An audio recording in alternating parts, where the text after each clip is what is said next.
Antes que nada voy a hacer una aclaración.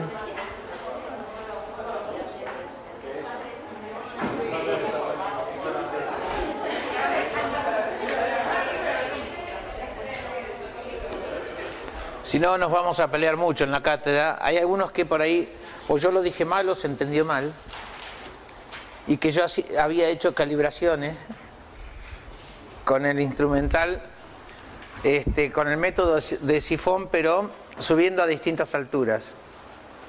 No, lo que hice es, la altura siempre fija. Lo que se hace es, se sube distintos tiempos a la misma altura. Es decir, cuando hacíamos el producto, ¿se acuerdan? De tiempo versus presión para la introducción de muestra, ese producto yo lo puedo variar y por ejemplo puedo hacer 50, 100, 200, y lo que varío es, la altura siempre es la misma y varío el tiempo que lo dejo arriba. Pueden ser 10 segundos, 5 segundos, 20 segundos, 40 segundos, ¿sí? Es decir, la variación no está en que yo lo subo a distintas alturas, sino que siempre la altura, si no, para el equipo es mucho más complejo subirlo a distintas alturas. Siempre la altura es la misma. Lo que pasa es que lo mantengo a esa altura a distintos tiempos y eso hace que se introduzca distintas cantidades de muestras. Si yo lo cuantifico por masa, entonces ahí yo puedo hacer distintos niveles de calibración. Si no, me van a traer problemas con el personal de la cátedra, van a pensar que yo les miento. O van a pensar que yo les mentí a ellos, entonces va a ser peor. Bien, este es un ejemplo de cómo, por ejemplo, las funciones, digamos, el pH puede ser más que suficiente para poder resolver un sistema. Acá tenemos el ácido cinámico, que estructuralmente es y puede ser que tenga distintos análogos por distintos, digamos, sustituyentes que pueda tener en el sistema. Estos análogos están representados acá por estos números y son cada una de estas gráficas, donde se grafica acá la migración, ¿sí?, de cada uno de ellos en función de distintos pHs. Como vemos acá, entre pH 6 y 8 es posible que algunos se diferencien, pero este va a tener distinta migración de este y que este, pero ya acá ya tenemos 2 o 3 que se superponen. Y así vamos a ir variando y vamos a ver que entre pH 9 y 10 la diferenciación de migración es más que suficiente. Tal es así que si se hace esta corrida de todos estos análogos a pH 9,5 yo los puedo diferenciar perfectamente. O sea que ya ahí ya pude obtener una resolución variando el pH, ¿sí? Entonces yo variando el pH le puedo dar distinta movilidad o una movilidad diferencial a los analitos, porque son todos ácidos que puedo variar la posición de equilibrio en función del pH en el cual van a estar presentes. Esa posición de equilibrio, de disociación ácido-base, hace que estén más o menos cargados. Frente a un campo eléctrico se muevan diferentes, ¿sí? La movilidad va a ser diferencial. Si esa movilidad es lo suficientemente diferencial, yo los voy a resolver. Y el principio de todo esto, ¿qué es? Es conseguir movilidad diferencial de mis analitos frente a un campo eléctrico externo. En este caso, mis analitos van a tener movilidad propia porque tienen carga, que puede estar ayudada o no con el flujo electrosmótico, ¿sí? Yo eso lo voy a... ¿De qué depende? Si ya tiene una movilidad bastante grande, puede ser que el flujo electrosmótico ayude a migrar hacia la ventana del detector y entonces ahí yo acelere el sistema sin perder resolución, o sea que todavía estén resueltos, o sea que haya selectividad, ¿sí? Bien.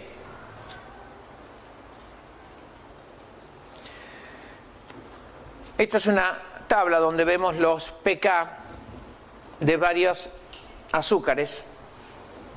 Como vemos, están en el orden de 12, ¿sí? Entre 12 y 13. Y es interesante ver por qué el estudio de este tipo de analitos normalmente se realiza por cromatografía líquida, por HPLC. Estas son corridas bastante engorrosas, son sistemas muy difíciles de estabilizar.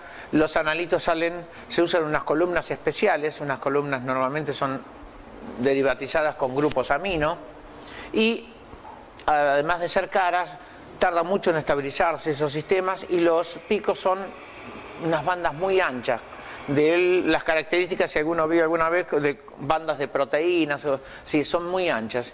Es muy difícil, cualquier analítico le huye a eso, porque es realmente es algo, digamos, tedioso y no es lindo. Entonces, es interesante ver cómo uno puede simplificar el asunto si uno trabaja cerca a un pH cerca de los pK, porque dijimos que cuando uno está, yo les mostré una gráfica, cuando uno está cerca del pK, pequeñas diferencias de pH puede mostrar una variación bastante grande en la movilidad de distintos analitos, ¿sí? Y es así que todos estos, en este caso tenemos, creo que son 28 analitos. Acá vemos, todos son azúcares, pueden ser separados con picos muy bien definidos, con un sistema, corriéndolo a un pH del orden de 12, es decir, cerca de los pK de todos estos compuestos. Entonces, ¿cómo es posible esto poderlo analizar de una forma mucho más sencilla? Y obviamente los picos acá son muy bien definidos. Fíjense la resolución que tienen, que acá ha estado lo mismo, acá se separó el sistema para que no se junten acá y se pueda ver mejor, ¿sí? Pero realmente es todo el mismo sistema donde tenemos los 28 analitos que pueden ser resueltos. Cuando en un sistema por cromatografía líquida salen picos anchos y son corridas muy largas y es bastante tedioso hacer ese tipo de resultados. Bueno, es posible que lo tenga después, porque yo después hicimos, eso era de un paper, hicimos algunas aplicaciones y agarramos bebidas, una Coca-Cola, una Levité o cosas así, para ver directamente del envase, a ver, y ponerlo en un sistema de electroforesis capilar a un pH, digamos, elevado, y se ven perfectamente sin hacer ningún procesamiento de la muestra. Directamente las mismas soluciones de los mismos fluidos se pueden introducir en el sistema. Bien. Otra de las variaciones que tenemos es, como vemos acá, pequeñas variaciones en la temperatura en la cual se hace el desarrollo de la corrida, pueden ser, digamos, obtenerse variabilidad muy grandes en las movilidades. De hecho, el primer equipo que tuvimos no tenía termostatización y uno empezaba los desarrollos, por ejemplo, a la mañana, y empezaba con 24 grados y por ahí terminaba a la tarde y ya estaba en 26, 26 y medio. Esos pequeños cambios pueden producir unas alteraciones en las movilidades, en los tiempos de migración de cada uno de los analitos, y eso puede ser también importante. Hoy en día cualquier equipo está termostatizado. Hay equipos que incluso permiten, digamos, anular una corrida si se varió la temperatura del sistema en más de 0,2 grados. Entonces eso uno hace que la estabilización de la temperatura sea bastante buena porque pequeños cambios en la temperatura producen variaciones importantes. Y obviamente lo que nosotros buscamos es que sea reproducible, si no, no tiene sentido. Obviamente, ¿cuál es el potencial más grande, más alto que yo pueda aplicar? ¿Qué es lo que se debe cumplir? ¿Cuál es el máximo? Que cumpla la ley de Ohm, ¿se acuerdan? Si yo estoy desarrollando un sistema mínimo, tengo que ver cuál es el rango de potenciales en el cual se cumple la ley de Ohm. Es decir, ¿qué es lo que tengo que ver? Es si la corriente se mantiene constante en esa corrida o sin variaciones importantes o las pequeñas variaciones que haga sean sistemáticas. Muchas veces el sistema tiene una corriente y a veces después baja, pero lo hace sistemáticamente en todas las muestras, y eso muchas veces depende de la cantidad o del tipo de muestra que está poniendo en el sistema. Pero sí lo que tengo que ver es en qué rango, dentro de qué rango, yo puedo tener que la corriente es proporcional al aumento de del campo eléctrico externo. Cuando esa proporcionalidad ya no se cumple, yo no puedo estar en ese punto donde yo aplique un potencial externo, ¿sí? Una diferencia potencial, y de ahí la corriente se descontrole y nunca pueda saber bien en cada corrida que sea la misma. Yo tengo que tener un sistema que sea reproducible, ¿sí? Por lo tanto, si ahí ya se va, algo que puede influir mucho y tener corrientes muy altas y el que el sistema no responda, por ejemplo, es la concentración del electrolito de soporte. Cuanto más concentración hay, más corriente voy a poder tener. Y ahí es donde más puede producirse efectos de temperatura por calentamiento del sistema. Entonces ahí uno normalmente le pide incluso al instrumento que trate de no pasar de 120 microamperes. Hay veces que uno trabaja a 150 o 200 microamperes, son casos especiales. No se recomienda. Yo normalmente trabajo por debajo de 100 microamperes, porque es mucho más controlable el sistema. Entonces a veces uno lo hace o bajando el potencial o variando las condiciones del electrolito soporte, que no sea tan concentrado. Entonces, si uno a veces lo puede hacer, es mejor. Hay veces que uno cuando corre proteínas o líquidos biológicos tiene que utilizar soluciones, digamos, de alta carga iónica. Entonces ahí no tiene más remedio que utilizar potenciales menores para no elevar demasiado la corriente. O otro de los efectos que se puede utilizar es disminuir el diámetro interno del capilar. Si yo no tengo problemas en la sensibilidad, porque estoy disminuyendo el camino óptico, entonces puedo usar capilares más chicos. Puedo usar capilares de 50 micrones y no de 75. O puedo usar hasta capilares de 25 micrones. ¿Sí? Sobre todo cuando uso sistemas que son de alta carga iónica. Obviamente, en esos sistemas, el máximo potencial que yo puedo usar va a ser mejor porque, por un lado, reduce el tiempo. Por otro lado, un aumento de potencial es un aumento de eficiencia. Los picos van a ser más finitos. Y por más que se junten, al ser finitos, siempre la resolución la voy a obtener y en un menor tiempo. Por eso uno siempre busca el mayor potencial posible. Bueno, esto va al hecho de que mostrar en función de las tecnologías que se fueron aplicando y la sensibilidad de los métodos, cómo se fueron variando la cantidad de muestra que se requirió para hacer distintos tipos de análisis.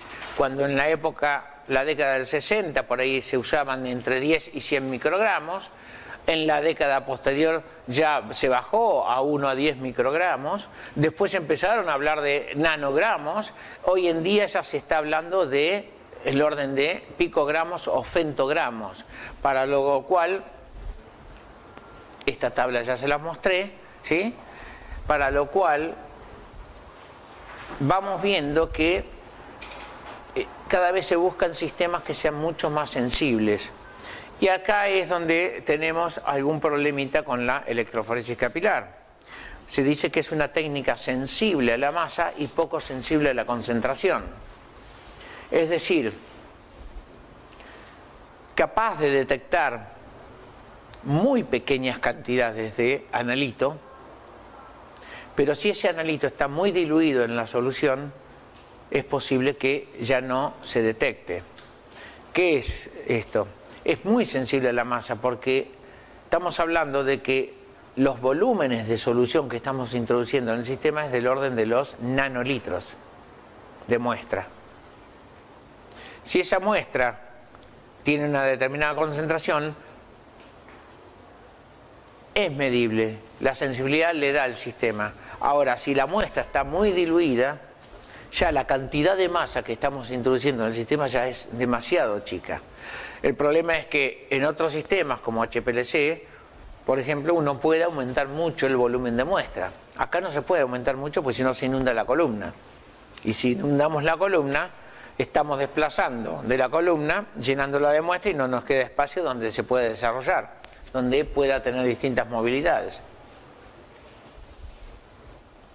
Entonces, en principio lo que se hizo fue, se diseñaron algunos accesorios de los instrumentos donde se variaba el camino óptico y se implementaron, por ejemplo, esta celda en burbuja, una porción, es decir, la columna se conectaba al instrumento a un sistema donde pasaba el camino óptico del detector, se conectaba este dispositivo donde formaba una burbuja donde aumentaba el camino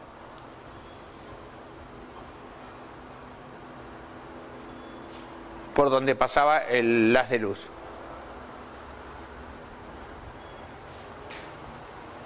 Esto podía aumentar entre 2 y 3 veces la sensibilidad, porque aumento el camino óptico.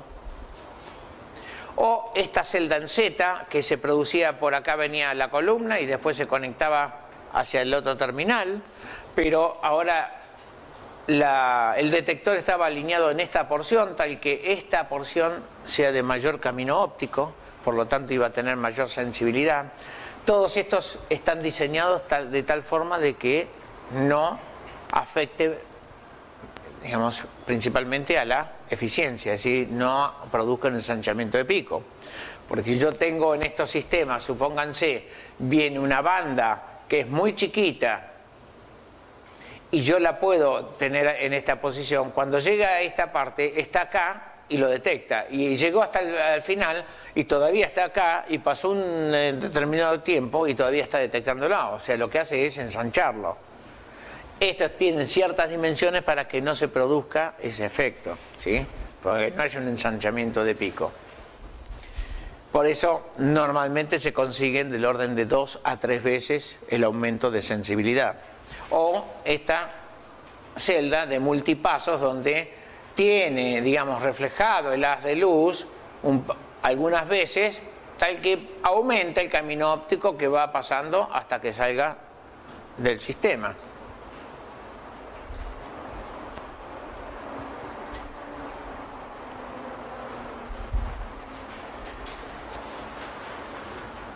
Otra posibilidad que podemos tener de aumentar la sensibilidad es con el famoso efecto stacking.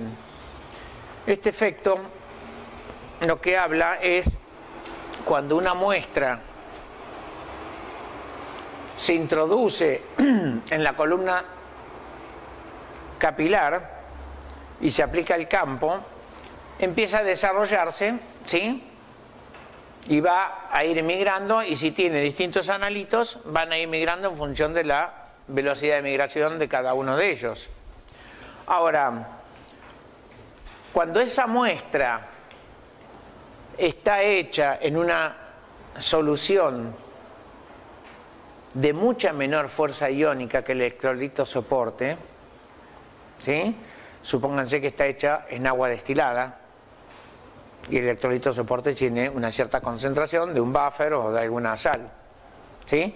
En esos casos, que la fuerza iónica del solvente del electrolito soporte es mucho menor, cuando yo siembro un volumen grande de la muestra que ocupa una banda grande en la columna y aplico un campo eléctrico externo, lo que se produce en principio es una homogeneización de la fuerza iónica del sistema. Es decir, se va migrando el sistema tal que al homogeneizarse esta banda grande ocupa un sector mucho más chico. Es lo primero que ocurre. Una vez que quedó homogeneizado digamos, el sistema en cuanto a su fuerza iónica, empieza a producirse la migración en función de sus movilidades. Entonces así yo puedo ocupar un sector mayor de la columna, y en esos casos, cuando tengo una fuerza iónica mucho menor que el electrolito soporte, y lo primero que ocurre es esto.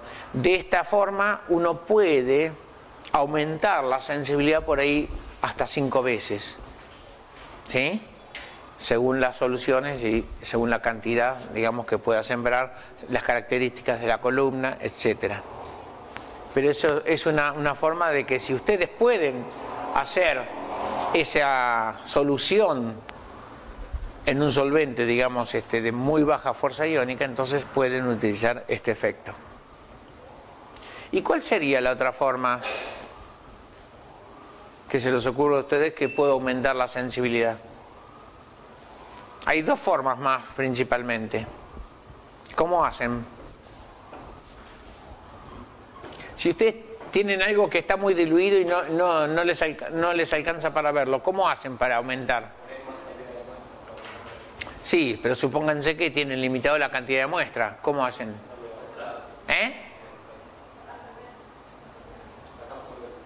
Se llama concentración. Nunca me lo dijeron así, sacar solvente. Bueno, pero sí, se concentra. El fenómeno ese es concentración. Para concentrar, ¿cómo se hace?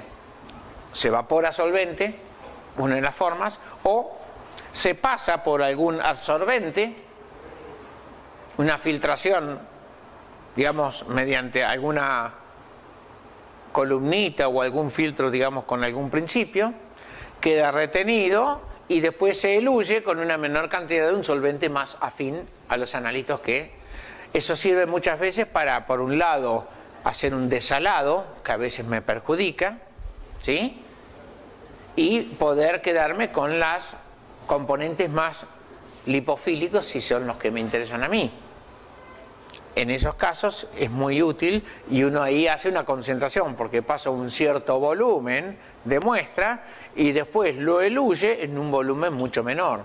Y de un solvente orgánico, el cual posiblemente hasta lo puedan evaporar parcialmente y retomar en un volumen medido, pero que sea menor. Eso es una concentración y ahí aumentan la sensibilidad.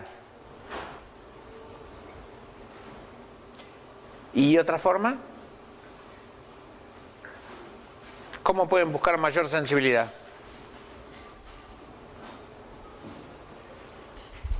En la introducción de la muestra. Y si no, en la detección. Buscar un detector que sea más sensible. ¿Sí? Entonces ahí podemos tener distintos sistemas que ahora la electroforesis capilar prácticamente se acopla a cualquier sistema de detección, que pueden ser espectrofotométricos,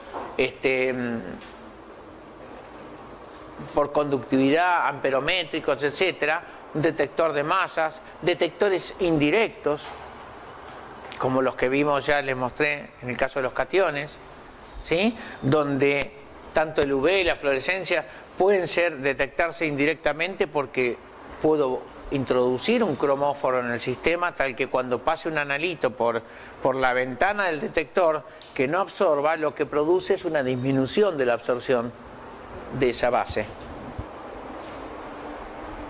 Lo interesante acá es que en el caso, por ejemplo, de UV visible, alguna de las características es que acá, al tener la mayoría solventes acuosos como electrolito soporte, yo puedo utilizar a partir de 200 nanómetros el sistema de detección.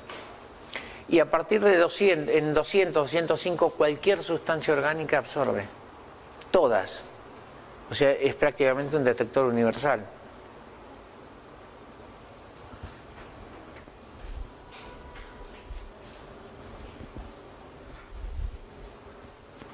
Otra de las ventajas es que en el caso de utilizar fluorescencia, donde yo ahí sí puedo aumentar la sensibilidad y utilizar un sistema mucho más sensible y selectivo, en estos casos acá se puede utilizar la fluorescencia ahora inducida por un láser. Es decir, el que provoca la fluorescencia puede ser un láser que tiene distintas potencias y puede usar distintos tipos de láser para provocar distintos tipos de fluorescencia, para que sea buscar distintos tipos de selectividad. Pero con la ventaja que la fluorescencia inducida por un láser es del orden de 100 a 1000 veces más sensible que la fluorescencia producida por una lámpara, que es lo que se utiliza en HPLC. Es así que un detector de fluorescencia está en el orden de, digamos, de los detectores más sensibles que existen, junto con un masa, digamos, un detector de masa acoplado a electroforesis capilar, utilizando el monitoreo único de iones. En esos casos pasa a ser, junto con el de fluorescencia, los detectores más sensibles que hay. No me voy a detener mucho en los detectores porque son los mismos que todos los demás, es decir, no tiene mucho sentido. Pero sí es la idea de esto, de que vamos a tener distintos tipos de aplicaciones para que sean selectivos o de distinta sensibilidad. Sí. ¿Podés tener distintos detectores serie? ¿Y activar uno cuando querés o tener dos? Sí, por ejemplo, yo puedo tener un detector UV, visible, fluorescencia y masa, si quiero. ¿Por qué? Porque el UV, visible, fluorescencia van a estar sobre una ventana, sobre el capilar, no son destructivos, ¿sí? Voy a usar distintos ángulos, ¿sí? El de fluorescencia va a estar a 90 grados, el de UV va a estar en la misma dirección y el masa tiene que estar a la salida de la columna. Yo todo lo que pueda conectar en serie y voy a tener un montón de información que me lo dé, digamos, simultáneamente de una misma corrida, ¿sí? Puede ser que también ponerle bobinas alrededor del capilar y poder tener un detector, por ejemplo, por respuestas de resonancia magnética nuclear de protones. ¿Por qué de protones y no de carbono? Ustedes no vieron todavía RMN, ¿no? ¿No? ¿Ya lo vieron? No. En esta materia no, creo que viene después. Ah. Porque es mucho más sensible al hidrógeno que al carbono. Para hacer carbono necesitan más tiempo de muestreo y esto tiene que ser un sistema dinámico. Entonces, sí se puede, hay algunos desarrollos, no se vende un detector comercial de RMN, pero sí hay algunos desarrollos y aplicaciones de que uno puede poner una bobina alrededor del capilar y ahí generar una señal de RMN. Y es utilizar como detección. Puede medir también por ahí amperometría simultáneamente, ¿sí? Y eso, todo lo que uno se pueda implementar es factible, o un índice de refracción, todo eso también, ¿sí? Bien, vamos a seguir entonces con el sistema, y hasta ahora vimos que la dirección del flujo electrostático iba hacia el cátodo, ¿sí? ¿Por qué? Porque teníamos un sistema donde, según el pH, los silanoles del capilar, de la pared capilar, se iban a cargar más o menos negativamente, si iban a estar menos protonados o más protonados, ¿sí? A medida que subíamos el pH, teníamos más silanóxidos. Esa carga negativa generaba una contracarga positiva en el seno del líquido, el cual producía esta movilidad hacia el cátodo. ¿Está bien? Ahora vamos a usar unas sustancias que son tipo, digamos, cationes cuaternarios. Si son sustancias, sales de amonio cuaternarias, son sustancias que van a estar cargadas siempre, no depende del pH, ¿sí? Por eso es una sal de amonio cuaternaria. Si fuese una sal de amonio secundaria, primaria o terciaria, según el pH puede estar cargada o no. Cuando es cuaternaria ya tiene los 4 sustituyentes fijos, por lo tanto ya es un amonio, al pH que sea. Pero con la característica de que de uno de esos sustituyentes va a ser de una cadena hidrocarbonada de cierta longitud. Eso hace como si fuese ¿cómo se llama? Un detergente que tiene una cabeza polar y una cola lipofílica. Lo que hace esta sustancia es que a medida que vamos agregando este tipo de sales de amonio cuaternaria, se van uniendo a la pared del capilar por interacción electrostática de las cargas negativas con las positivas de los amonios, y se van generando, digamos, como que se va cubriendo la pared del capilar. A cierta cantidad que se agregue de esas sales de amonio cuaternaria es posible que yo cubra toda la pared del capilar, por lo tanto le estoy sacando la carga a la pared del capilar. Si eso ocurre, ¿qué pasa con el flujo electroosmótico? Se anula. Una de las formas de anular el flujo electroosmótico es derivatizar la pared del capilar para que no tenga carga. Esa derivatización puede ser en forma, digamos, dinámica o químicamente, digamos, por derivatizar mediante una reacción o por alguna interacción que quede cubierta la pared del capilar para que no puedan acceder las cargas. Si yo sigo agregando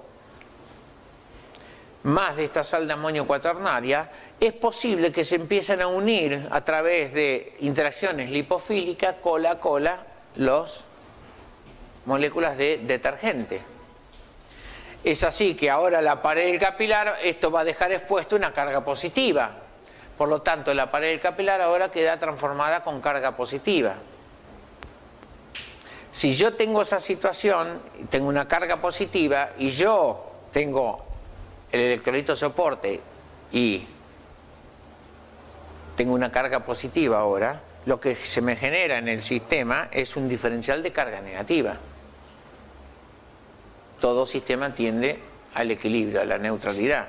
Por lo tanto, el sistema va a reaccionar al tener cargas positivas de más sobre el capilar a tratar de generar un diferencial de carga negativa para equilibrarlo. Si yo a ese sistema le aplico un campo eléctrico externo y voy a tener cargas negativas solvatadas que se me van a ir hacia el ánodo. Por lo tanto, el flujo electroosmótico ahora va en dirección contraria. Antes iba hacia el cátodo, ahora va hacia el ánodo. Eso se llama inversión de flujo. Es decir, uno puede lograr la inversión de flujo mediante el agregado de este tipo de sustancias. Este es un gráfico donde se grafica el flujo electroosmótico en función de la concentración de esta sal, que es el bromuro de trimetil tetradesil amonio. Es decir, es un amonio con 3 metilos y una cadena de 14 metilenos. ¿Sí?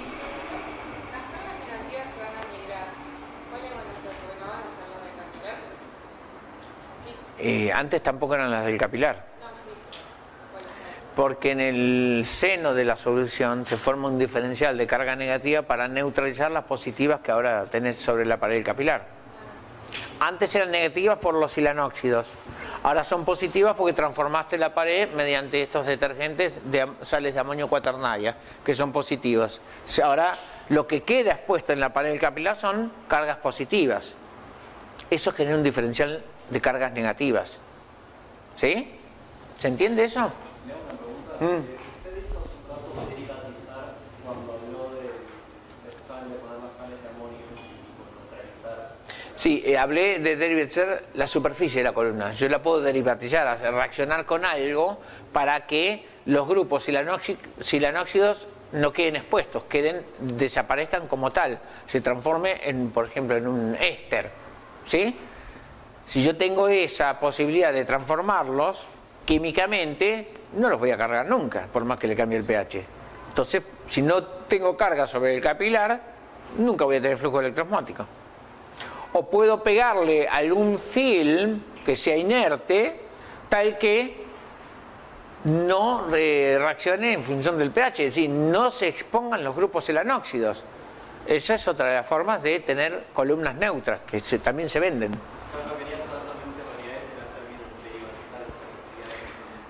Derivatizar es, por un lado puede ser derivatización química o puede ser transformarlos mediante, digamos, algún recubrimiento que impida su acceso. ¿Sí? Todo eso se puede usar. O la transformación dinámica, química, a través de la presencia de una de estas sales. Si yo lo agrego, como vemos en este gráfico, vemos que si esta sal de trimetil tetradesil amonio en la forma de bromuro, si no tengo nada, voy a tener un cierto flujo electroosmótico. A medida que voy agregando concentraciones distintas de la sal, el flujo electroosmótico va disminuyendo. ¿Por qué? Porque yo voy bloqueando los grupos silanóxidos, estoy disminuyendo la cantidad de cargas. ¿Sí? Llega un punto donde el flujo electroosmótico es cero. Eso es cuando tengo la concentración equilibrada y tapé ya todos los grupos silanóxidos. Y si sigo agregando más concentración de esa sal, a un punto de, por ejemplo, 0,5 milimolar de la sal, voy a tener otra vez flujo, pero negativo, en dirección contraria. ¿Sí? Eso es lo que se llama inversión de flujo. Quiere decir que lo que se está produciendo, esto que explicamos, se ve en la realidad.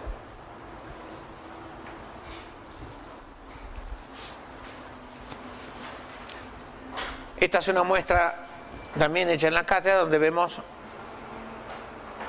en este caso vemos cloruro, sulfato, nitrato, nitrito, fluoruro, carbonato y fosfato. ¿Sí?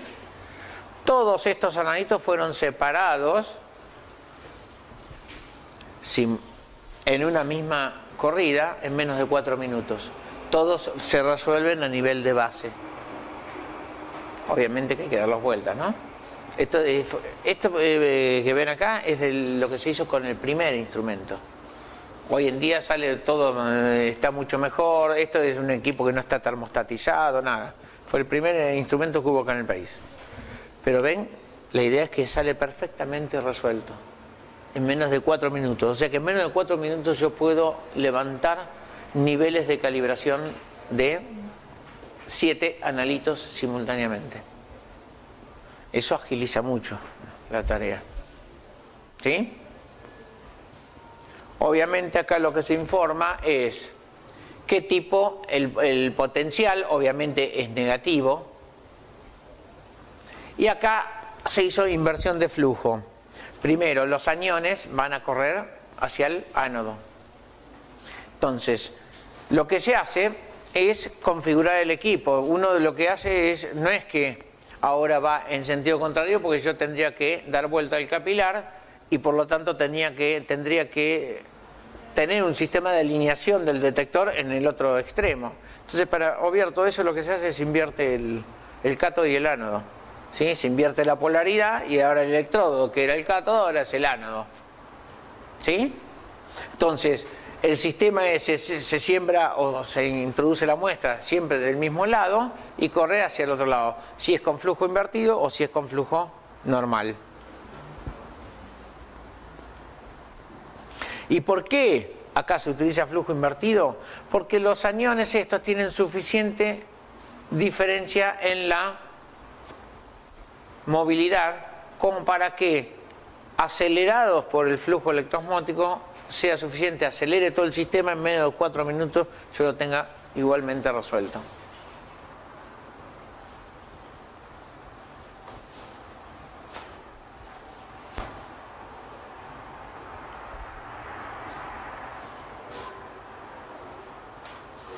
Un sistema que se utiliza mucho para estos aniones es una sal de cromato como electrolito soporte, que no es un buffer. ¿Sí? Por eso les digo que no siempre cumple la función de buffer. Pero el cromato también da una muy buena señal a 254 nanómetros. Por lo tanto, es utilizado como electrolito soporte y como cromóforo.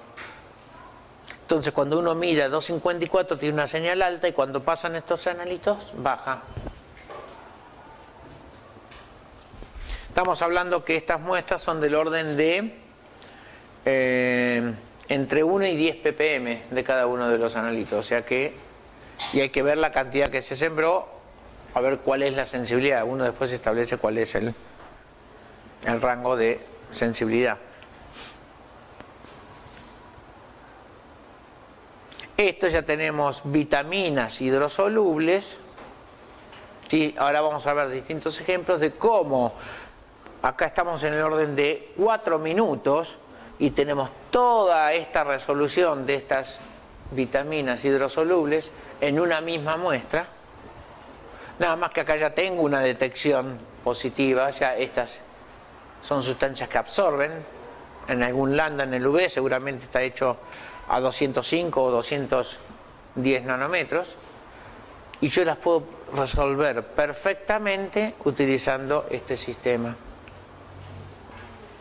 Esto es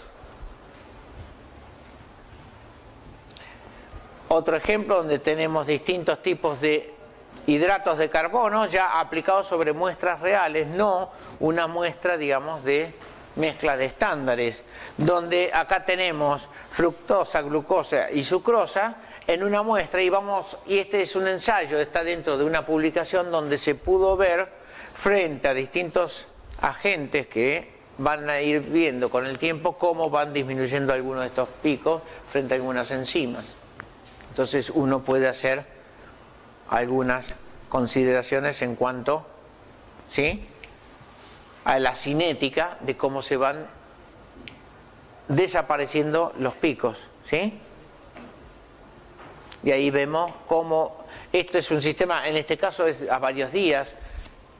En el laboratorio nosotros hemos seguido reacciones en el punto de que podemos ver variaciones dentro de la hora. Entonces esto está bueno para ver, por ejemplo, cuando hay asociaciones de moléculas con proteínas u otros analitos, y uno puede ir viendo cómo aparecen y desaparecen picos en función de esto, y puede seguir la cinética de ese tipo de asociaciones.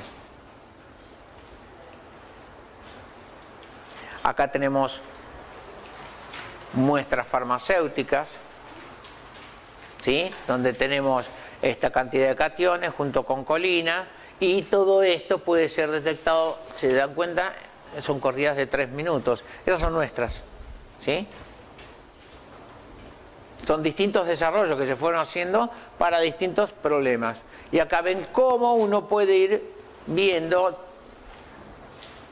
la presencia en una misma muestra de distintos. Es decir, estamos en 3 minutos y vemos 6 analitos presentes en una muestra. No son muestras que, digamos, acá pusimos cada uno de estos. No, esta es una muestra de un medicamento o algún producto de, digamos, con alguna aplicación farmacéutica. Entonces acá vemos, esto se corrió en un sistema, obviamente con detección indirecta, porque incluso la colina podría haber sido detectada directamente, pero junto con lo demás también se puede detectar indirectamente a un determinado lambda, ¿sí?, que en este caso se utilizó un buffer que se utiliza para la corrida de cationes.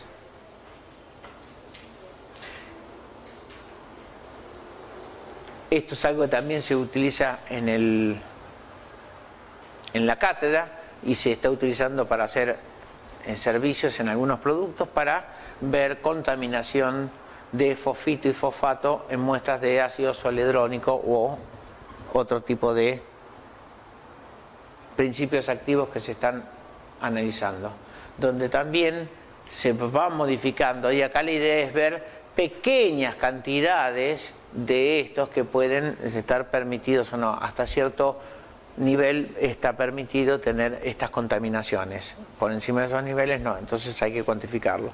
Es muy difícil, esto vino acá porque es muy difícil este tipo de cuantificaciones, fosfito, fosfato, frente a este tipo de sustancias que son polifosfatos.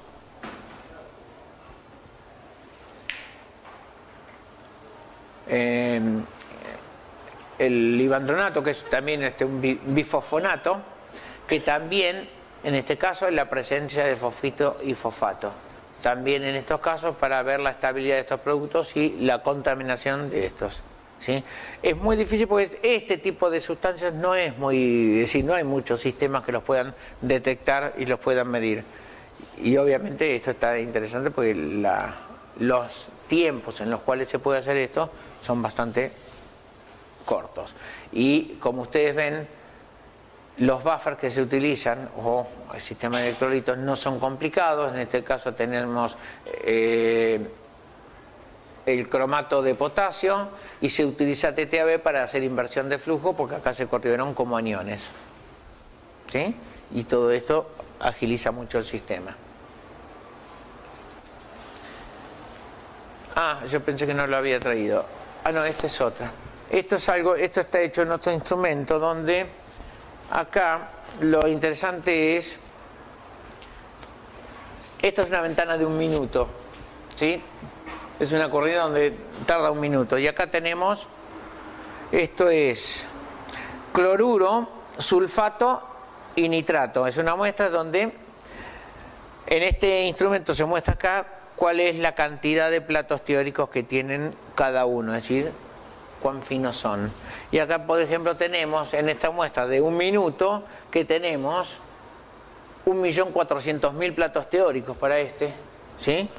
En este caso tenemos 380.000 o 176.000. Eso para que vean que no es mentira lo que uno les dice al principio cuando compara la eficiencia. Esto es posible cuando uno si lo ve en una ventana de 10 minutos parece que fuesen todos juntos, sale, pero si uno amplía están resueltos a nivel de base. Y esto es porque la eficiencia es muy grande. Son picos muy finitos. Si uno lo ve en una ventana grande, lo único que ve es una línea. El pico es una línea, pero esa línea tiene un área, ¿sí? Y es cuando uno la puede agrandar. Y es ahí donde se puede ver las características de estos sistemas, que pueden ser, es decir, la eficiencia es tan grande que ventanas de tiempo muy chiquitas son suficientes para poder resolver estos sistemas. Obviamente, este tipo de instrumental, este tipo de soft, ya son más modernos y permiten automáticamente que les den la cantidad de platos teóricos, si quieren también la selectividad, la resolución, son parámetros que se los calcula directamente. Uno les da algunas características de la técnica y se los calcula directamente, ¿sí? Acá tenemos, ven, la resolución calculada. 1.4, 1.1, 1.6 para cada uno de ellos.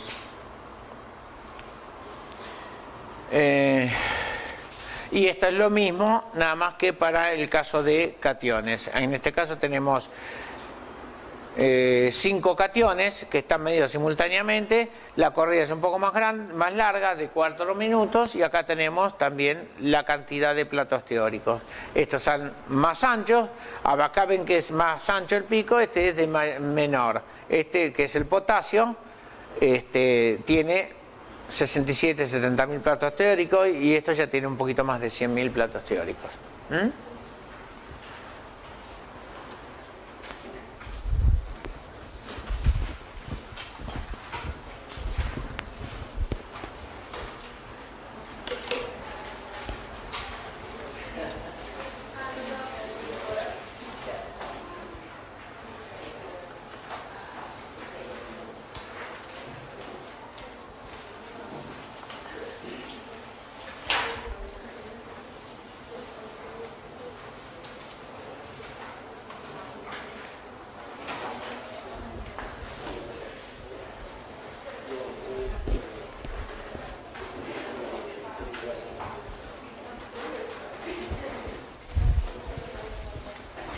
¿Alguna duda con respecto a esto?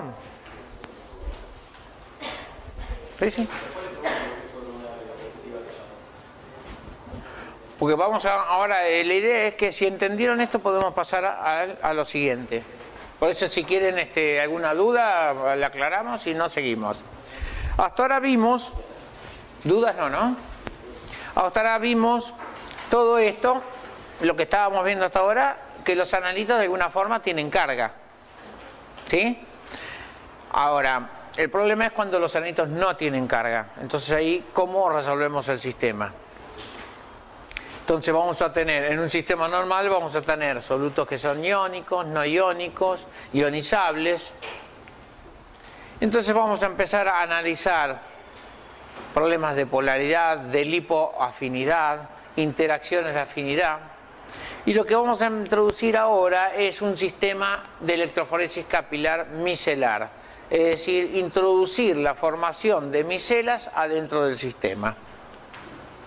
Una micela es una entidad química que ocurre a ciertas concentraciones de sustancias como los detergentes, como dijimos que tienen una cabeza polar y una cola lipofílica, y que por encima de ciertas concentraciones en solución acuosa tienden a conglomerarse para formar estas entidades conocidas como micelas, donde tienen un interior lipofílico y una corteza o un exterior hidrofílico, donde las cargas van a estar hacia afuera y la cola lipofílica va a estar hacia adentro.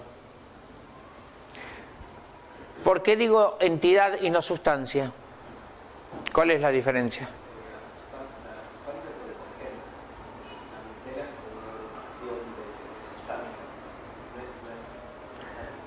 Sí, la diferencia esa está bien hecha, pero ¿qué es una entidad y qué es una sustancia? Una entidad química. Porque la micela no es aislable. Yo no puedo aislar una micela, obtenerla pura y guardarla como tal. Es una entidad, existe, la micela tiene estas características. Vamos a ver que está demostrado que existe, que interactúa, que tiene varias propiedades, pero no es aislable, no es una sustancia que yo la pueda aislar. ¿Sí? Por lo tanto, no es una sustancia, sino una entidad. En este caso, tenemos esta micela utilizando un detergente como el SDS, ¿sí? Por eso vamos a tener cargas negativas hacia el exterior. Y en este caso, le da carga a la micela, es decir, esa entidad va a tener una carga negativa. ¿Cómo actúa esto? Bueno, hay distintos tipos de detergentes, aniónicos, no iónicos, suiteriónicos, catiónicos, todos que van a tener distintas características, ¿sí? Van a tener una concentración micelar crítica, que es la mínima concentración a la cual empieza a aparecer una micela. Van a tener un número de agregación, que es un número promedio de la cantidad de monómeros de ese detergente que forma cada una de esas micelas, y por lo tanto van a tener un peso molecular promedio.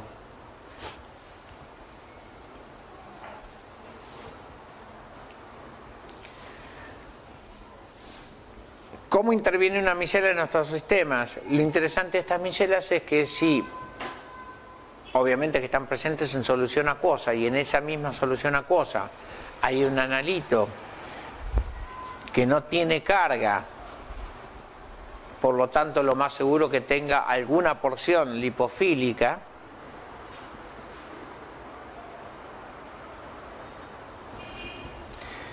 ese analito va a interaccionar por lipofilicidad con el interior de la micela para formar una situación de equilibrio tipo de reparto. Es decir, ese analito va a estar en equilibrio entre la micela y la solución acuosa.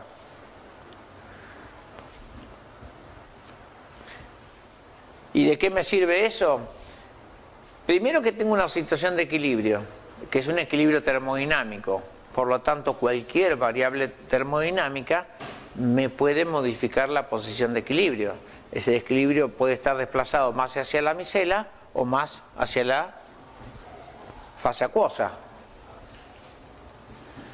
Segundo, si la sustancia lipofílica no tiene carga y está en solución acuosa, ¿cuál va a ser su velocidad de migración adentro de un sistema de electroforesis capilar? ¿Qué velocidad va a tener? Si está libre en solución acuosa y no tiene carga, el flujo electroosmótico, ¿sí? Y si está en la otra porción del tiempo pegado a la micela, ¿cuál va a ser su velocidad? La que sale de la composición o de la suma vectorial de la velocidad del flujo electroosmótico más la velocidad micelar. ¿Y cuál es la velocidad micelar?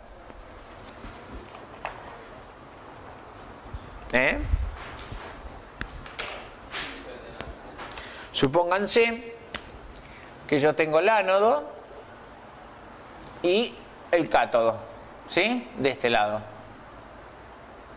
¿Correcto? Los cationes van a ir para allá. En un sistema convencional, el flujo electroosmótico, ¿para dónde va a ir? en este sistema, en esta dirección, hacia el cátodo. Si yo tengo un analito neutro, va a ir con la misma velocidad, el mismo vector del flujo electroosmótico. Si yo tengo una micela, la micela en este caso tiene carga negativa, va a ir hacia el ánodo, pero el flujo electroosmótico lo va a llevar hacia el cátodo. Normalmente la velocidad del flujo electroosmótico tiene un módulo mayor a la velocidad, al módulo de la velocidad de la micela. Por lo tanto, la resultante de esto va a ser una velocidad más chiquita. Esta es la velocidad de la micela efectiva, ¿sí? Es decir, a la larga va a aparecer, si yo tengo acá la ventana del detector, va a aparecer. Lo único que la micela va a tardar mucho más. Entonces, ¿cómo me influye este equilibrio? A medida que el analito tenga más tendencia, el equilibrio esté más desplazado hacia la micela, más se retrasará su llegada al detector. ¿Sí? ¿Todo? A medida que este equilibrio, ¿sí?, esté más desplazado hacia la micela, quiere decir que el analito va a estar más tiempo en promedio pegado a la micela que en solución libre. Quiere decir que cuanto más se acerque a la micela, más se verá el efecto de que lo retrase su salida o su llegada al detector. ¿Sí? Quiere decir que entonces yo ahora, si tengo varios analitos, va a depender, todos neutros, ahora su posición de equilibrio con una micela va a ser suficiente para provocar una diferenciación en su movilidad. ¿Se entiende hasta ahí? Si yo puedo hacer eso, entonces ¿qué es lo que tengo que lograr ahí? Buscar distintas posiciones de equilibrio para cada uno de estos analitos, que de alguna forma el equilibrio sea distinto en cada analito. Y para eso, ¿qué es lo que tengo que modificar? Cualquier variable termodinámica es factible que modifique las posiciones de equilibrio. Obviamente, cuando uno varía una variable termodinámica, es muy difícil que para varios equilibrios se modifique de la misma forma, sino que hay que ver entonces esas modificaciones que sean lo suficientemente efectivas como para lograr visualizar una movilidad diferencial. Si yo logro eso, tengo resuelto mi sistema. Entonces ahora le agrego al sistema la posibilidad de que sustancias que frente a un campo eléctrico externo no tendrían movilidad propia, lo generen a través de un aditivo, el cual interacciona con esta sustancia y genera una movilidad diferencial. Y esa movilidad diferencial yo la puedo controlar con variables termodinámicas, porque lo que genera ahí es un equilibrio termodinámico, que es el que me va a controlar la movilidad.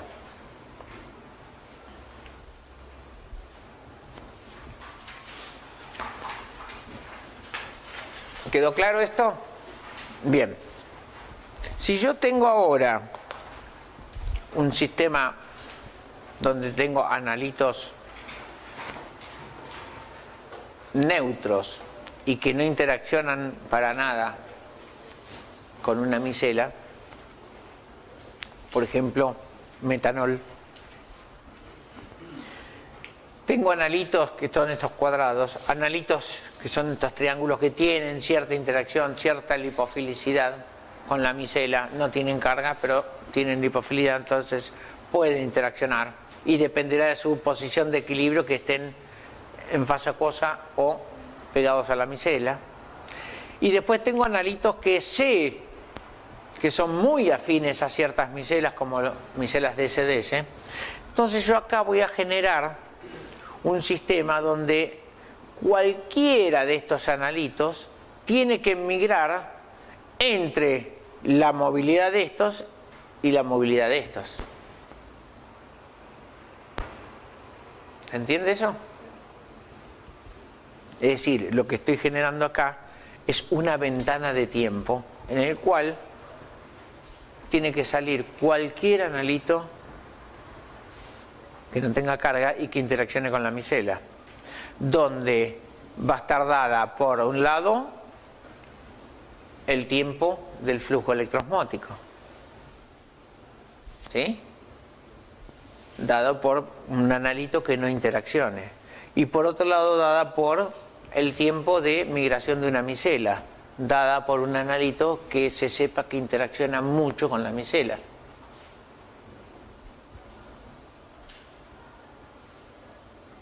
En el caso de SDS creo que se utiliza naranja de metil o algún marcador de esos, ¿sí?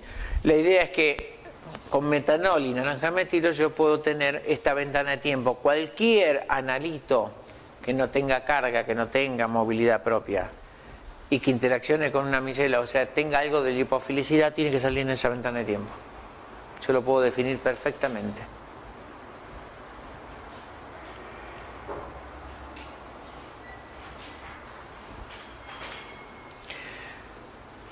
Acá tenemos una muestra donde tenemos, Sudan 3 era el marcador de micelar, ¿sí? Es un colorante que se sabe que interacciona mucho con una micela de SDS. El metanol es un marcador de flujo electroosmótico. Por lo tanto, cuanto más interacción tenga con la micela, ¿cuál va a ser el tiempo de migración? Cada vez va a ser mayor. El factor de capacidad dado por la relación de concentraciones entre la fase acuosa y la micela, ¿sí? Si uno lo define en la misma situación, suponiendo que la micela sea una pseudofase estacionaria, comparativamente con cromatografía, entonces está dado tal que el factor de capacidad tiende a infinito cuando está, digamos, las características son propias de la micela. Y ahí es donde vemos, en un factor de tiempo, ¿sí?, cómo todos estos componentes que no tienen carga van a estar en una ventana del tiempo entre la del metanol y el Sudan 3.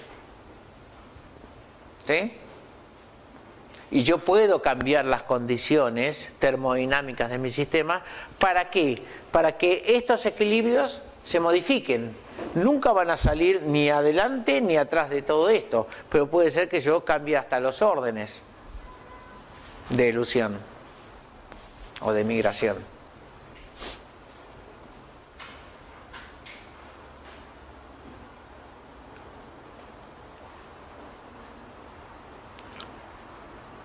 Si definimos el factor de capacidad como la concentración en la micela respecto de la concentración en la fase acuosa, podemos también definirlo en función de los tiempos de migración en el introféresis capilar a través de esta ecuación. Lo que queremos mostrar acá es que si el tiempo de migración de mi analito es igual al T0, es decir, al del flujo electroosmótico, este K' es igual a 0. ¿Sí? Eso sale de acá. Quiere decir que la concentración de mi analito en la micela es 0. Prácticamente no interacciona. ¿Sí? Y si el tiempo de migración de la micela, de mi analito, es prácticamente el tiempo de migración de la micela, K' tiende a infinito. ¿Sí? De acá sale un 0. 1 menos 1 queda 0 en el denominador. Quiere decir que tiende a infinito. ¿Por qué? Porque el analito está casi siempre pegado a la micela. Por lo tanto, este K' va a tender al infinito. ¿Sí? Crece, crece y crece. ¿Correcto? Lo que es interesante es que si el tiempo de migración de una micela es muy grande, esta ecuación de K' se reduce a esta expresión. Y esta es la expresión que se aplica en cromatografía líquida de fase reversa. ¿Y qué quiere decir eso? Si este tiempo de migración micelar es muy grande, tiende a que la micela pasa a ser una pseudofase estacionaria que prácticamente tiene tan grande la velocidad que prácticamente se iguala a la del flujo electroosmótico. Y es como si tuviese una fase pseudoestacionaria quieta como en HPLC. Y como el principio de interacción es por lipofilicidad, estamos hablando de HPLC en fase reversa. ¿Sí? ¿Se entiende eso?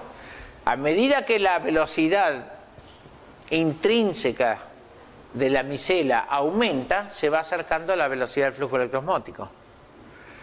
Si eso se iguala, es como si la micela conformara, está en toda la columna, una fase estacionaria que actúa por lipofilicidad. Y eso es igual que en HPLC de fase reversa. ¿Sí? Que actúa por lipofilicidad. ¿Se entiende? Entonces, mis analitos cuando interactúen con la micela, en esos casos, si están con la micela quedan quietos, agarrados a la fase estacionaria. Si pasan a la fase acuosa, irán con el flujo electroosmótico. En función de su posición de equilibrio, migrarán más o menos. Yo lo que trato de buscar es una posición donde todos migren a distintas velocidades. Bien, con el mismo razonamiento, la ecuación de resolución para estos casos es igual que en la cromatografía con el agregado de este término, que la ecuación se reduce a esto en el mismo caso de que la temperatura, los tiempos de migración de la micela sean muy grandes. Entonces se reduce este factor y queda esta ecuación de resolución tal cual se expresó en cromatografía líquida. Bien, en un sistema real tenemos de todo. Puede haber sustancias lipofílicas, con carga, ionizables, iónicas, etc. ¿Qué es lo que ocurre cuando tengo micelas en este sistema? Puede ocurrir que haya sustancias que no interaccionen con nadie y vayan con el flujo electroosmótico. Puede haber sustancias con lipoafinidad y que interaccionen con una micela por lipoafinidad. Según su posición de equilibrio, migrarán a sus distintas movilidades. Puede haber sustancias con cargas positivas que van a interaccionar con una micela negativa por interacción electrostática también. ¿Sí? Y eso también se puede producir. Puede haber sustancias negativas que tengan su propia movilidad, por lo tanto van a tener sus propios tiempos de migración. Puede ser también que haya sustancias positivas o negativas que tengan porciones lipofílicas y que también esas porciones puedan interaccionar por lipofilicidad con una micela. Si puede darse un conjunto de situaciones donde lo que ocurre en la realidad es que uno experimentalmente tiene que determinar cuáles van a ser las condiciones en las cuales yo puedo resolver mi sistema. Pero teniendo en consideración que puedo hacer uso de algunos cambios de variables termodinámicas que van a ser necesarios como para poder provocar diferenciaciones en función de esto que hemos hablado. Por ejemplo, puedo usar cambios de pH, ya que puede haber sustancias cargadas y que pueden variar su posición de equilibrio de, por ejemplo, de ionización. Puede ser que variando el pH también varíe su solubilidad en fase acuosa, por lo tanto también puedo variar la posición de equilibrio por lipofilicidad. Puede ser que el agregado de otras sustancias, por ejemplo, el cambio de la fuerza iónica del electrolito soporte me ayude a variar la posición de equilibrio de reparto con una micela. Puede ser que haya sustancias que mejoren la solubilidad o empeoren la solubilidad, por ejemplo un efecto salino. Yo puedo utilizar un efecto salino para disminuir la solubilidad en agua de algunas sustancias. Eso me va a cambiar la posición de equilibrio. ¿Sí? Y así puedo, efectos de temperatura, lo que ustedes imaginen, todas las variables termodinámicas que pueda cambiar pueden influir en las posiciones de equilibrio de un sistema, por lo tanto pueden variar la velocidad de migración de cada uno de estos sistemas. ¿Sí? Puedo variar el pH y entonces ahí, por todos los equilibrios que yo mencioné, puede haber distintas condiciones. Estos son analgésicos antipiréticos donde tenemos distintos pHs y como pequeñas variaciones, que estamos hablando del orden de... A ver si lo veo acá. En el de arriba tenemos 846, en el de abajo dice 803, 893, después 942, 1004. Se dan cuenta que uno da los valores hasta la segunda cifra decimal. Los pHs hay que tenerlos bien justos. ¿Sí? Pequeñas diferencias puede ser fundamental. Y así podemos variar los distintos pH y ver las resoluciones que tengo en cada uno. ¿Sí? Obviamente, esta situación es la mejor porque tengo todo resuelto en mucho menor tiempo.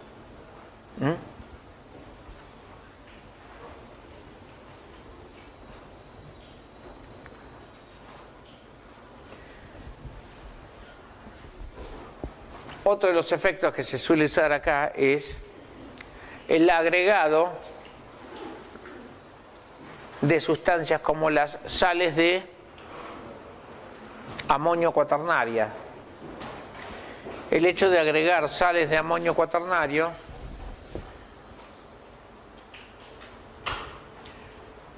puede hacer un efecto de competir con la micela por atracción electrostática de estas sales de amonio cuaternario. Esa competencia puede ser favorable o desfavorable para distintos analitos que están compitiendo por la micela por interacción lipofílica. O sea, otro tipo de interacción con el mismo analito puede provocar una diferenciación en los equilibrios de los analitos, pero por otro principio. Acá las sales de amonio cuaternario interaccionan electrostáticamente. ¿Sí? Y pueden modificar la posición de equilibrio de otros analitos que interaccionen con la misma micela pero por lipofilicidad. Acá no estoy hablando de sales de amonio cuaternarias con cadenas hidrocarbonadas largas que funcionen como si fuesen, digamos, por lipofilicidad, sino porque interaccionan por carga. Esa competencia que compiten con la micela puede provocar desfasaje de los equilibrios desiguales para cada uno de los analitos que interaccionan lipofílicamente. ¿Sí? Y eso acá vemos, en este caso de cefalosporinas, donde tenemos en un sistema sin micelas, el agregado de micelas con SDS y el agregado de micelas de SDS más las sales de amonio cuaternaria. Y ven cómo mejora mucho la resolución. Eso es porque, si de acá quiere decir que estas sales de amonio cuaternaria compiten con las micelas y esa competencia hace que en algunos casos favorezca y en otros casos desfavorezca la interacción por lipofilicidad, es decir, la constante de reparto el equilibrio de reparto que tienen con la micela.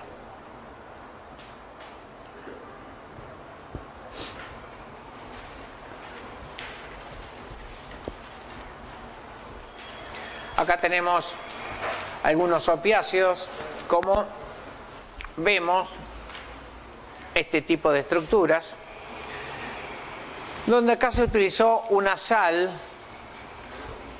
decir, una micela, una sal de amonio cuaternaria, por lo tanto va a ser una micela positiva.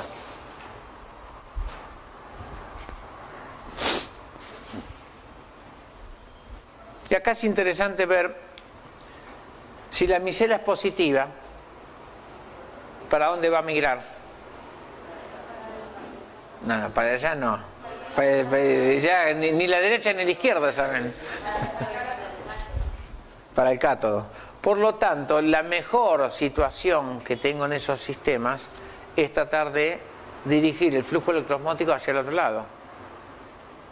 Por lo tanto, tendría que haber un inversor de flujo. ¿Sí? ¿Está bien? ¿Por qué?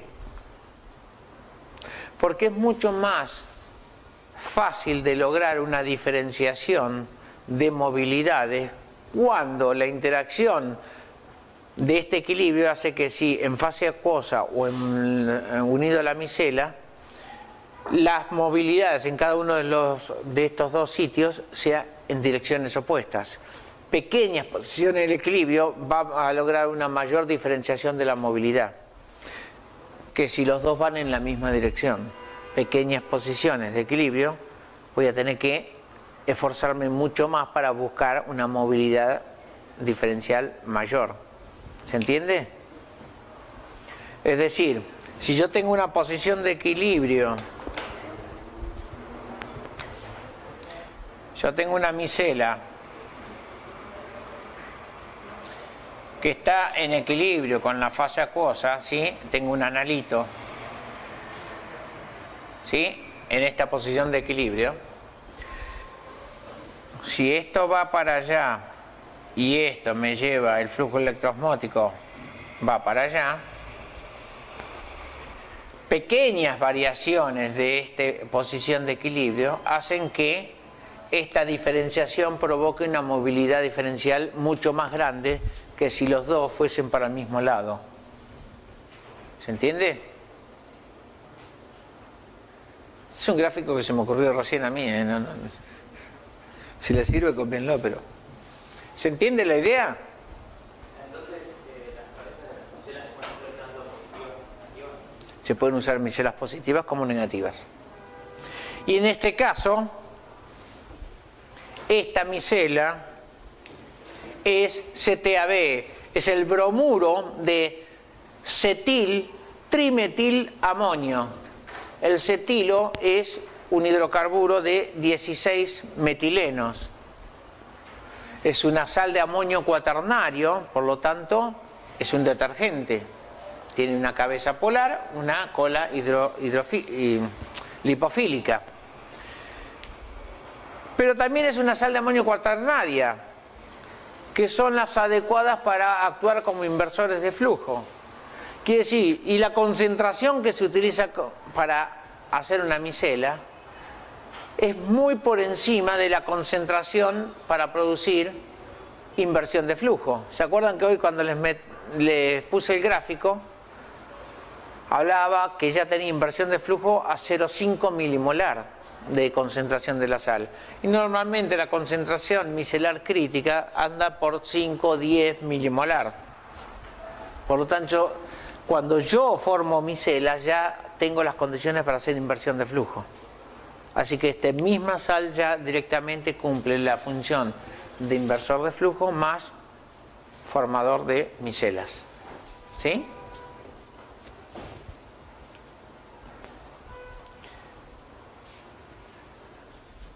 Otra de las variables que puedo utilizar, por ejemplo, en el caso de utilizar urea. Yo tengo todos estos corticoides, ¿sí? Donde en un sistema convencional con SDS no tengo una buena resolución. El agregado de cierta cantidad de urea, que normalmente son cantidades grandes, favorece la resolución. ¿Por qué? Porque de alguna forma la urea, en estos casos, favorece la solubilidad de cada uno o la desfavorece en agua o de interacción con la micela. Eso hace que esa posición de equilibrio la varíe, pero la varíe diferencialmente para cada uno de los corticoides. Bueno, dejamos acá. Creo que es hora, ¿no? Sí.